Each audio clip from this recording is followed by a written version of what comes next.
रायपुरे में इनाम देवा मान्य होता।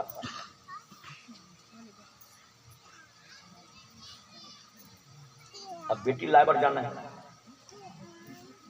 तो ऐसे हिसाब के गीस के मोला जन्माष्टमी बेटी घर मत पर बेटी उधर के जन्माष्टमी तक मैं वापस आ जाऊं। बेचारा अपन हिसाब से गीस जो मौसम बिगड़ी जैसे रायपुर में पहुंची जो झड़ी लगी तो शिवनाथ तान दी। अब ये बामहान देव वाला जन्माष्टमी बेटी घर पर गया तो बेटी थोड़ी बताए मर्दादा यहाँ झोर थे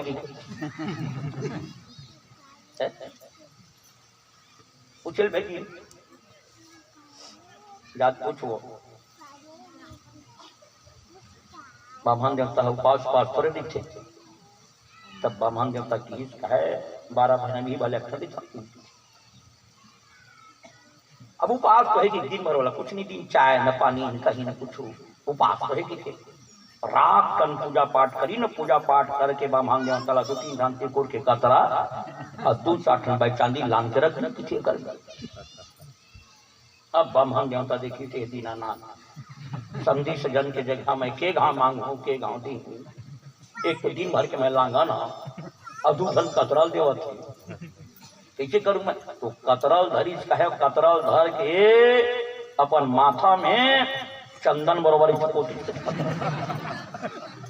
और भाई चांदिल कुकू बरोबर माथा में चटका देखे लुप लुप करत परसोइया भी बात करते काले में बाबा काली हो जाई काली जत्का कल तुम मला खा बार दे ना कल घोर करो मैं चंदन लगाता हूँ रात की फिर शहर गिन 2-3 किलो तीखो लानीन पागिन दमका खई तब हम तक फिर गुजर आठे भगवान कहे भीम किचन तरफ जा कस के खाओ कस के खिला।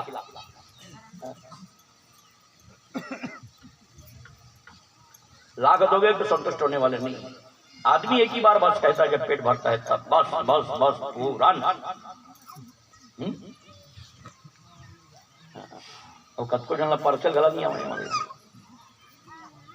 अरे जिन आदमी है जीवन में पहली बार तो घर खाए बर बैठे है वो दमका खाई का वो बेचारा लजा ही लेख मन है तब अच्छी की देखे और की तानी परसोइया मन सुते रेंग देते वो रात भर छटपट करते रात भर पड़ते कहां कहूं के लौट के नहीं कहां कहूं के लौट के नहीं। तो पहली बात ये है काकर पेट भरे है काकर पेट नहीं भरे बराबर तुम्हारा जानकारी होना चाहिए।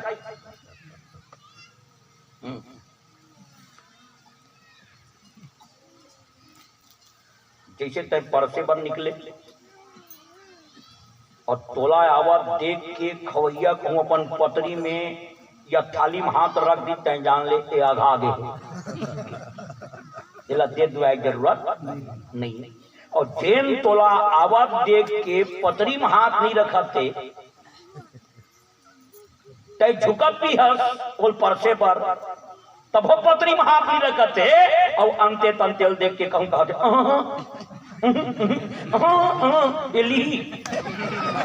ये निश्चित ली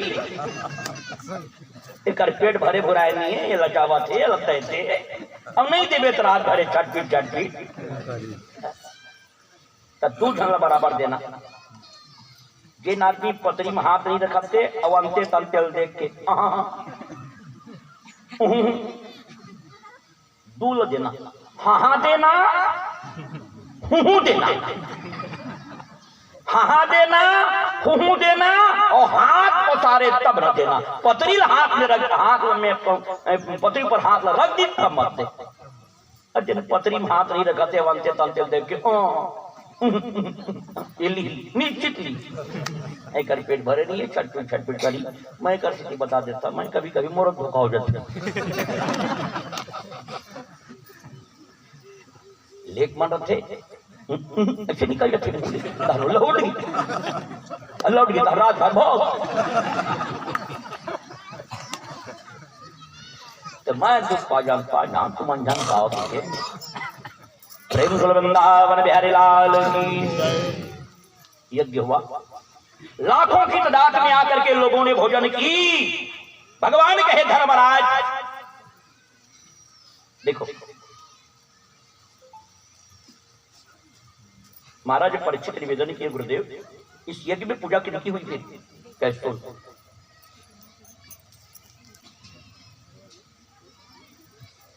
सारी तैयारियां जब आरंभ हो गई है तो धर्मराज सभा के मध्य में खड़े हुए और दोनों हाथ जोड़ करके निवेदन किया है, सभासदों अब ये राष्ट्र यज्ञ जो है आरंभ होने वाला है, बतलाओ भैया सर्वप्रथम पूजा में किसके करूं? इस यज्ञ में सर्व पहले पूजा में किसके करूं? कोई कुछ नहीं बोले, सन्नाटा छा गया दरबार में।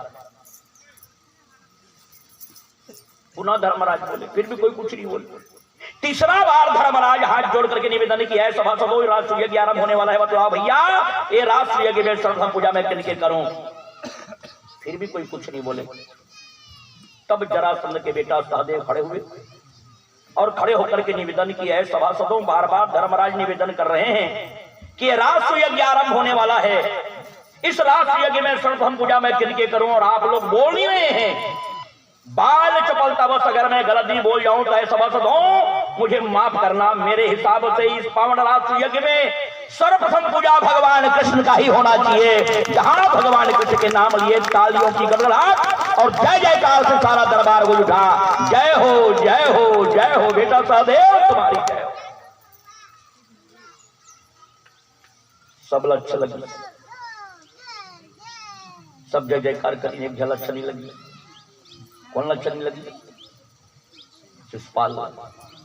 और कैसे अच्छा लगा काल शिषपाल या हम मोड़ में मार ये पगड़ी बांधे रुक्मणी संग बिहाव करूंगी कहा है कुंडीलपुर में ओकर परघनी हो अच्छे शिषपाल हा बिहाव करूं रुक्मणी संगी की आहे ओकर परघनी हो थे और भगवान कृष्ण रुक्मणी धर के देंगे जैसे तीसरे फेर लहुट गए वहा अब ओकरे आगू फेर ओकरे पूजा होते कैसे बर्दाश्त करे शिषपाल गला। शिषपाल खड़े हुए कहे वारे सभासदों एक नादान वाला बोल दिया कि कृष्ण की पूजा होना चाहिए और आप लोग हमें हाँ मिला दिए। अरे जिनके जात के ठिकाना बात के ठिकाना महातारी ठिकाना बात के ठिकाना। कोई कहते हैं देवकी यशोदा के बेटा है, कोई कहते हैं देवकी वसुदेव के बेटा है, कोई कहते हैं नंद यशोदा के बेटा है। अरे ऐसी व्यक्ति की पूजा नहीं होगी जब तक मैं जीवित हूं। अरे बड़े बड़े संत महात्मा यहाँ बैठे उनकी पूजा करो, जिनके जात पात के ठिकाना नहीं ऐसे व्यक्ति की पूजा मैं होने नहीं दूंगा। जो दर दर दर दर गाली देना शुरू करी शिषपाल भगवान का 100 गाली तक के भगवान सहन करी और 100 एक गाली बढ़ा हुई ना भगवान के हाथ में सुदर्शन घूमना शुरू हो गए और सबके देखते देखते भगवान शिषपाल को सिर काट दिए। और जहां शिषपाल के सिर काटे शिषपाल के शरीर से युवा आत्मा निकला और सबके देखते देखते भगवान के मुखमंडल में आकर के प्रवेश कर गया। परीक्षित कहते गुरु जी एक मिनट रुकना, क्या हुआ राजन? जब शिषपाल हा भगवान ला 100 ठन गाली दी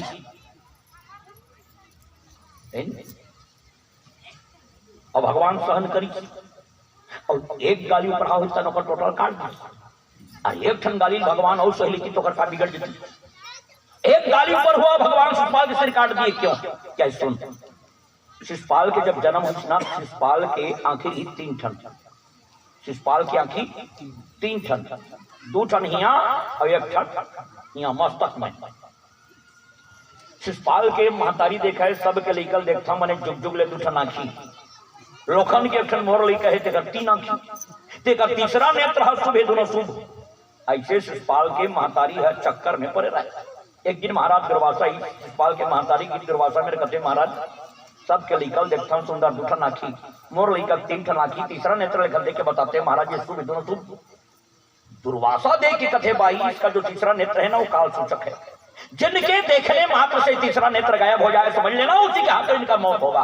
उच्च मार ही लक्ष्य तो शिषपाल के महतारी है धरे धरे घुमाए शिषपाल और जने मिल जाए चने पाले बेटा पाले बेटा पाले रे की बोल दे बाबा और देखा एक राखी रिंगत थोड़े की। एक दिन भगवान कृष्ण कन्हैया देखी कहाने शिषपाल के महतारी कथी ये कन्हैया तो छोटे भाई बेटा पाले रे पाले कन्हैया पाले भगवान की दिलान। और जहां भगवान के हाथ में शिषपाल है और भगवान की दृष्टि शिषपाल के ऊपर में पड़ी तीसरा नेत्र गायब हो गया। शिषपाल के महतारी जान ली समान ही लगी। तब शिषपाल के महतारी कथी ये कन्हैया तो छोटे भाई बेटा मत मारबे कन्हैया मत मार बेटा कब को गलती करी तब मत मारबे कन्हैया भगवान की देख बुआ ये 100 ठन गाली रोज दी ना मत सही लो बुआ 100 गाली दूध भात, रोज 100 गाली जाए ना बुआ, मैं सही लो बुआ, और 100 कहूँ एक रहा हो इसमें एक कोने में रही टोटल काट दो तो महतारी गला का जाना यू चंडाल है एक ही दिन में 101 कर दी के महतारी गला के हाँ बेटा हाँ रे मार दे हाँ रे। यही कारण है 100 गाली तक के भगवान सहन करते रहे, एक गाली ऊपर हुआ सबके देखते देखते भगवान के समय शिषपाल के सिर छेदन करते हैं। उस समय भी तमाम देवता हाथी बाजा बजा करके जय जयकार कर देते हैं। प्रेम कुल वृंदावन बिहारी लाल की सबके देखते देखते शिषपाल के सिर से जो आत्मा निकला और भगवान के मुखमंडल में आकर के प्रवेश कर गया। महाराज परीक्षित निवेदन करते हैं गुरुदेव, जब एक गाली दी शिषपाल भगवान ला तो शिषपाल के आत्मा ला भगवान स्वीकार खबर करी कैसे। ज्ञानी और अज्ञानी में क्या अंतर है? ज्ञानी और अज्ञानी में अज्ञानी कथे दीवाल है भीतिया है, अज्ञानी ही कथे दीवाल है भीतिया है, ज्ञानी कथे ना वो दीवाल नो है भीतिया नो है माटी है माटी। किसके झगड़ा है ज्ञानी और अज्ञानी के बीच में? अज्ञानी कथे दीवाल क्यों ना है दीवाल है भीतिया है, तो ज्ञानी कथे ना वो दीवाल नो है भीतिया नो है। अगर ते दीवाले कथा भीतिया की खन खन होला निकल ही दीवाल वाले कि भीतिया निकली वहां ले। अरे माटी तारे भैया मिट्टी था मिट्टी है और एक दिन ये मिट्टी मिट्टी में जाकर के विलीन हो जाएगा। अज्ञानी कहता है सोने की अंगूठी है, अज्ञानी कहता है ये सोने की अंगूठी है और ज्ञानी कहता है ये सोना है अंगूठी नहीं है। ये सोना था सोना है और एक दिन ये सोना सोना में जाकर के विलीन हो जाएगा। न ये अंगूठी था न अंगूठी है न ये अंगूठी रहेगा। तो अज्ञानी कहता है ये अंगूठी है और ज्ञानी कहता है ये सोना है। सोना था सोना है और एक दिन ये सोना सोना में जाकर के मिल जाएगा। इसी तरह इस शरीर के अंदर जो आत्मा है राजन ईश्वर का अंश है, आज नहीं तो कल एक न एक दिन परमात्मा के दिन में जाके मिलना ही है। ईश्वर का अंश है, ईश्वर में जाकर के विलीन हो गया राजन, इसमें कोई संदेह की बात नहीं है। दूसरा 3 जन्म के लिए श्राप मिला था जय विजय को। तो पहले जन्म में हिरणाक्ष और हिरण्यकश्यप, दूसरे जन्म में रावण और कुंभकर्ण और तीसरे जन्म में दंतवक्र और शिषपाल। तीनों जन्म पूरा हो गया राजन, भगवान के पार्षद है, भगवान के शरीर में जाकर के विलीन हो गया, इसमें कोई संदेह की बात। अब यज्ञ आरंभ हुआ, लाखों की तादाद में लोग आए खाए पिए। भगवान कहे देखो धर्मराज जब तुम्हारा यज्ञ पूरा होगा घंटा 5 बार बजेगी और 5 बार जब घंटा बजे धर्मराज जान लेना तुम्हारा राष्ट्र यज्ञ पूरा हो गया। घंटा 3 बार बजी, 2 बार के लिए बंद। भगवान कहे भीम जाके पता लगाओ कोई भोजन करने में बाकी तो नहीं है। भीम की खोजत सही में जन्म महात्मा मिली। भीम जाके निवेदन की बाबा आप हमारे यज्ञ में चलें और चल करके आप भोजन करें। संत बोले भीम जब 100 राष्ट्र के फल प्रदान करोगे तब तुम्हारे यज्ञ में जाके मैं भोजन करूंगा। 100 राष्ट्र यज्ञ के फल जब मुझे तुम प्रदान करोगे तब तुम्हारे यज्ञ में जाकर के मैं भोजन करूंगा।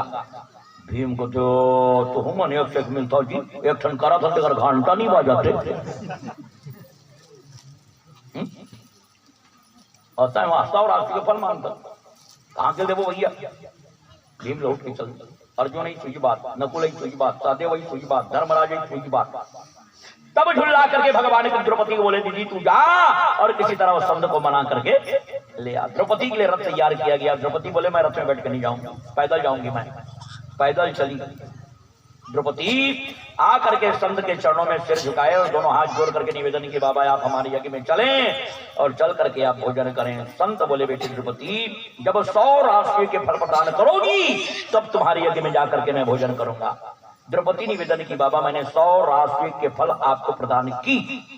संत बोली यज्ञ कर घंटा बजत नहीं और कहां को लगता है 100 राशि का फल प्रदान करवे। बहुत सुंदर बात द्रौपदी बोलती बाबा जब जीव संतों के दर्शन करने के लिए घर से निकलता है तो एक एक कदम में उसे एक एक राशि का फल प्राप्त होता है। 100 कदम चल के आई हूं, 100 राशि के फल मुझे प्राप्त हुए हैं। आपके दर्शन से वो 100 राशि का फल मैं आपको प्रदान करती हूँ। आप मेरे यज्ञ में चलें और चल करके आप भोजन करें। संत का हृदय गदगद हो गया, कही बेटी द्रौपदी मैं तेरे घर में चलूंगा और तेरे यज्ञ में जाकर के मैं भोजन करूंगा। संत जाकर के भोजन किए। घंटा ठन ठन 4 बार बजा। एक बार के लिए घंटा रुक गया। तब भगवान ने कहे एक बार के लिए क्यों रुक गया? पता लगाओ भीम कोई भोजन करने में बाकी तो नहीं है। फिर निकली भीम। अब भीम फिर निकली तो कहा देखते पीपल वृक्ष के नीचे जात के एक स्वपक्ष कंडरा जेकर शरीर में कोढ़ की बीमारी, शरीर से बदबू निकल रही है, शरीर पक चुका है, ममाद बह रही है, मक्खियां भिनभिना रही है। भीम उस संत के पास गए और जाकर के निवेदन किए बाबा आप हमारे यज्ञ में चले और चल करके आप भोजन किए। संत बोले भीम मैं चल नहीं सकता भैया, मेरे शरीर में कोढ़ की बीमारी है। भीम बोले बाबा आपको चलने की आवश्यकता नहीं है, मैं पाक ले जाऊंगा आपको।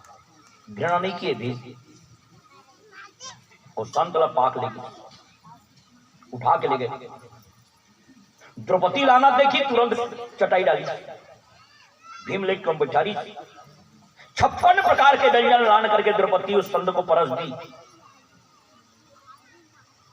संत अपने हाथ में जल लिए, भगवान को भोग लगाए। तदीयमस्तु गोविंदा तुभ्यमेव समर्पयेत् गृह्णा सुबोधता प्रासीदा परमेश्वर गोविंद तेरी दी हुई वस्तु मैं तुम्हें अर्पण करता हूं। और गदबद जब सानी 16 मई 56 किस्म की अलग अलग सब दे रहा है।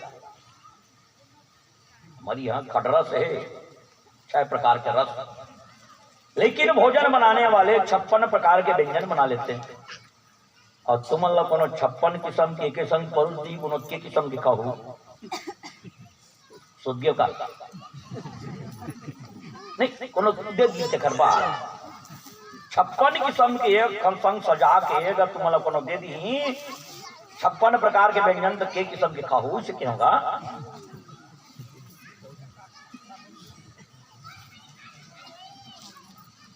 छप्पन 57 खाए के जो नियम है ना वो 4 किस्म के है। मैं समझता भाई 4 किस्म के है कि उसके खावे मुनगा जरी चूस के, लड़ुआ पपची चबा के, हलवा दूध निगल के और चटनी लगती बता का चांटे खावे तक हम जाते हो। चटनी ला चांटे खावे तक हम जाते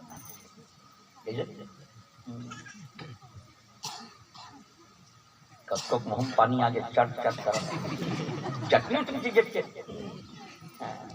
प्रेम वृंदावन बिहारी लाल की 56 प्रकार के व्यंजन जहां द्रौपदी पर से संत भोग लगाया और गदबद सानी सफला। और एक मई साना देखी द्रौपदी कथे जात के करना सरे तो का मालूम किस भोजन में क्या स्वाद है। संत सुन लिए, कोई जवाब नहीं दिए।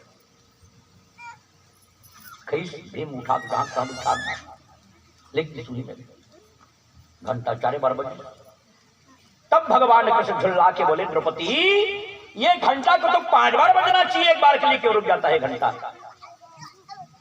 अरे किसी के अपमान तो नहीं किए हो। तब द्रौपदी बोले भैया चाहे जान में कहो अनजान में कहो, मेरे मुंह से निकला है जात के तू कंडा है रे, तुझे क्या मालूम किस भोजन में क्या स्वाद है। सुनते ही भगवान के दोनों नेत्र सजल हो गए। कहे दीदी अपमान करना था तो मेरा अपमान कर लेते तुम। अहम भक्तों पराधीन हो, मैं अपने भक्तों के अधीन में हूं और तुमने मेरे भक्त का अपमान किया है। अगर तेरे मन में अहंकार है द्रौपदी, इस यज्ञ के संरक्षक स्वयं द्वारिकाधीश ही क्या मेरा यज्ञ पूरा होगा? तो नहीं दीदी, जब तक मेरे संत तुम्हें आशीर्वाद नहीं देंगे तुम्हारा यज्ञ पूरा होने वाला नहीं है। तुमने मेरे संत का अपमान किया है, तू जा।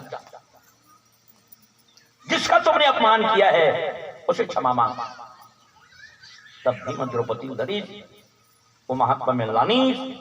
द्रौपदी आए, आकर के संत के चरणों में सिर झुकाए, कहे बाबा मैंने आपका अपमान किया है, आप मुझे आशीर्वाद दो ताकि मेरा यज्ञ पूरा हो जाए। संत रोने लगे, धन्य हो कन्हैया, क्या तुम्हारे रहते हुए धर्मराज का राष्ट्र यज्ञ पूरा नहीं होता, लेकिन आज मुझे बड़ाई देने के लिए भेजो और मेरे आशीर्वाद से बेटी द्रौपदी तेरा यज्ञ पूरा होता है। पुत्री तुम जाओ, मैं आशीर्वाद देता हूँ तुम्हारा यज्ञ पूरा हो जाए। तब धर्मराज का राष्ट्र यज्ञ पूरा हुआ। ठन ठन घंटा 5 बार बजा। उस समय भी तमाम देवता धुंधली बाजा बजा करके जय जयकार कर देते हैं। प्रेम वृंदावन बिहारी लाल की। भीमोल आशीर्वाद दी कहे भीम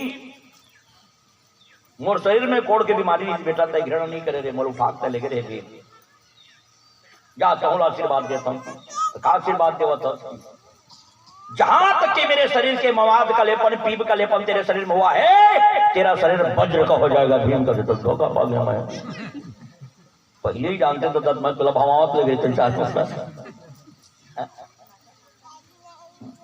संतों की सेवा बेकार जाने वाला नहीं परिजन भोजन किए थे पत्तल में सब परे रहे एक नेवला है और नेवला आके जो पत्तल पड़े थे उसमें लोट पोट होना जब करना शुरू किए तो देखते देखते नेवला का शरीर स्वर्ण के शरीर में परिणित हो गया। प्रेम से वृंदावन बिहारी लाल की परिजन की जूठन में ताकत है, इसलिए पत्तल उठाने के लिए संकोच नहीं करना चाहिए। जहां भंडारा लगी हो बराबर जाओ तो केवल खा के पत्तल छोड़ के मत आओ, कम से कम अपन पतिल उठा और संग संग 4 जन के पतिल और उठा, तब उस भंडारे का फल तुम्हें प्राप्त होगा।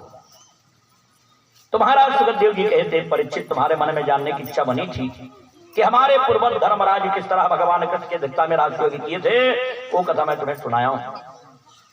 ये भी कथा कल्याणकारी है।